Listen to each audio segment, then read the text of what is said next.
Hello there guys, what is going on? Daniel Childs back here again for another show, breaking down the latest Chelsea news.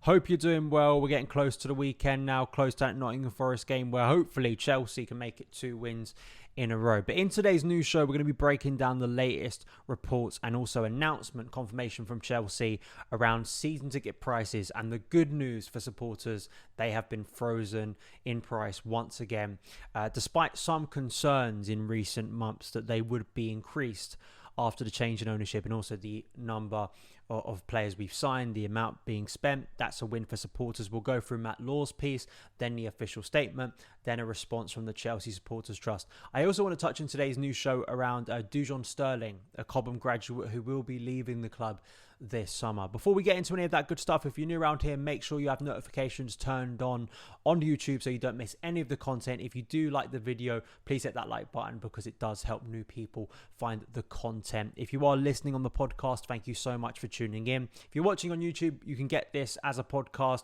Pretty much all my content uploaded in audio format, link in the description box below. But once again, if you do tune in through the podcast, thank you once again for listening. So let's get into the reports. Matt Law broke the story in exclusive for the Telegraph earlier today that Boehly and Ighbali have frozen Chelsea season tickets in an act basically to keep disgruntled fans on side by freezing the price of general admission season tickets for a 12th successive year, despite the club's Boehly and Clearlake Capital owners spending $600 million on new players. Chelsea Supporters Trust wrote an open letter to Boehly and Ighbali warning of irreversible toxicity between fans and the club should prices rise. Then we had the official statement from the club that said this season has not produced the results that any of us want. We know what we are working towards, but equally, we know that will require hard work, determination and commitment. We all want to see Chelsea back where we belong and to share many more winning moments together at Stamford Bridge. It explains that adult general admission season tickets have been frozen since the 11-12 season, meaning that since 2005, season ticket prices have fallen in real terms by 32%. It goes on to say that, like many other industries, Chelsea's costs have risen significantly in terms of operating Stamford Bridge and delivering match days, which have been up 31% since 2018.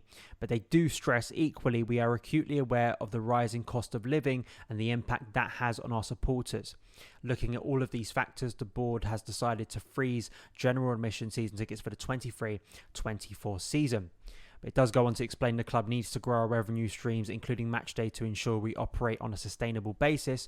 We will take some time next season to review our overall ticketing strategy and approach, consulting with our fan advisory board and other key stakeholders to ensure supporters' voices are heard as we look to the future. This will include looking at the number of different price points across the stadium to ensure all our seats reflect the value and demand, alongside a review of the current approach to concessions. The club will continue to offer payment plans to spread the cost of season tickets across the season, and the ticket exchange will be available for season ticket holders to offer their unused seats to season ticket holders and members. And then it goes on to say the deadline for season ticket holders to renew is the 2nd of June. If you're on a payment plan to finance, the deadline is Thursday the 25th of May, so not long now. Then just reading the Chelsea Supporters Trust, which I'm a member of, saying here and reacting to it, it is vital that there is a connection between the clubs, its players and our supporters. The decision to freeze tickets is a step in the right direction and reflects Chelsea's commitment to make the fans proud, in quotation marks, referencing when Chelsea were taken over last year.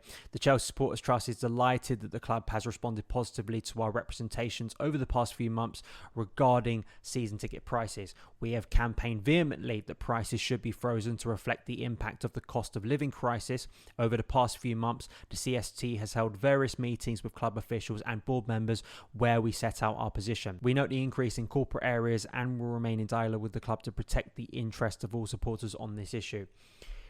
In some ways, this is a win. I think it is a win just generally. I think we have to take it in terms of just generally the cost of living crisis in the UK, the cost of going to football is a real issue. You know, it's interesting to me looking at some of my other work and focusing on a recent announcement by Fortuna Düsseldorf in Germany, Bundesliga 2 club, that from next season they're piloting a scheme to basically allow people to come into the stadium for free.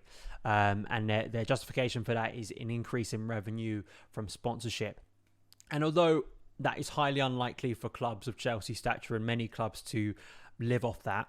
It does reflect, given the financial gap between the Premier League and also these other leagues across Europe, and the value in supporters and the value from going to Stamford Bridge. I mean, if we just talk kind of a blanket thing of looking at what supporters have got for their money this season, and based on what they expect, based on the level of investment we have seen, and based on the supposed quality of this Chelsea squad and the quality of the coaching staff, so on and so forth, it's been nowhere near that.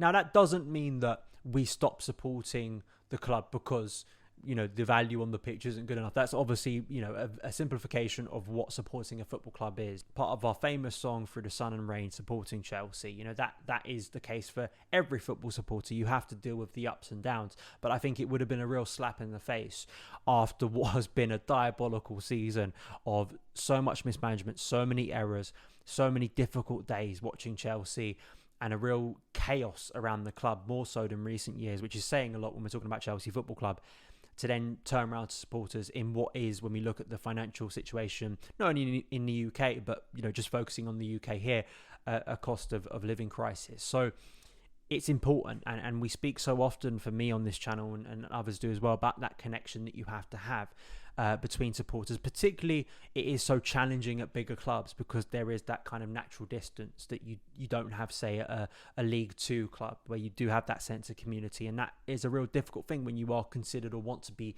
perceived as a global brand. I think it's important that supporters feel that connection, and particularly when you have Boehly and Igbali, and you have these kind of declarations. They want to make the fans proud.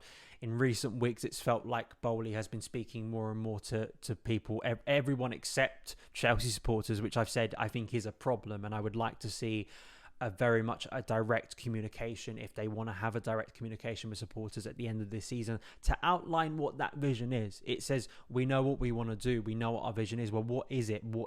I think some sort of direct message to Chelsea supporters through official channels, I think would just be a smart move, because at the moment I'm hearing a lot of secondhand comments from Boehly at private meetings, to the likes of Gary Cottrell walking out of a restaurant. That's just, I think, in what is a difficult season, I would like to see that direct communication. Whether it happens or not is out of my control, but I think it would be an important step. But I do think this is a good step, and is one that has been met with relief and positivity, and hopefully, and it actually was mentioned by Matt Law and sort of referenced that Mauricio Pochettino has apparently stressed this and feels it's important, because as an ex-Spurs coach coming in with that potential apprehension amongst some supporters for him coming in and becoming Chelsea head coach, and particularly after a difficult season, one of the key things that he is going to have to do, and what Chelsea are going to have to do, and I've said this in my match reviews, make Stamford Bridge a nice place again.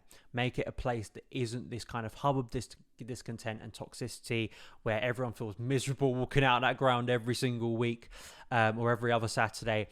That needs to be something that is going to have to be rectified, and part of that is down to coaching, part of that is good recruitment, but also I think fans feeling like they are connected and feeling like the club values their opinions. And I think on this front, it's a big front. When you contrast our prices to Arsenal and Spurs, the fact that they are lower, I guess that is a positive.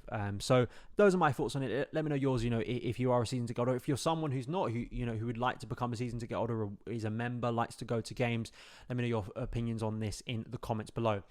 A quick story here, because this isn't a player that's been much in our minds this season and hasn't played barely any senior Chelsea football, but I think is a player that I've been following for several years and will be making a move, and that is Dujon Sterling, who is going to join Rangers on a free transfer. This is reported today by Nizar Kinsella in the London Evening Standard. The Chelsea have given the 23-year-old the green light to move to Ibrox on a long-term contract in the summer. Sterling has overcome a mystery illness that threatened his career in recent years and leaves Chelsea after 15 years at the club. He impressed on loan at Stoke in the Championship this season, following spells on loan with Blackpool, Wigan and Coventry.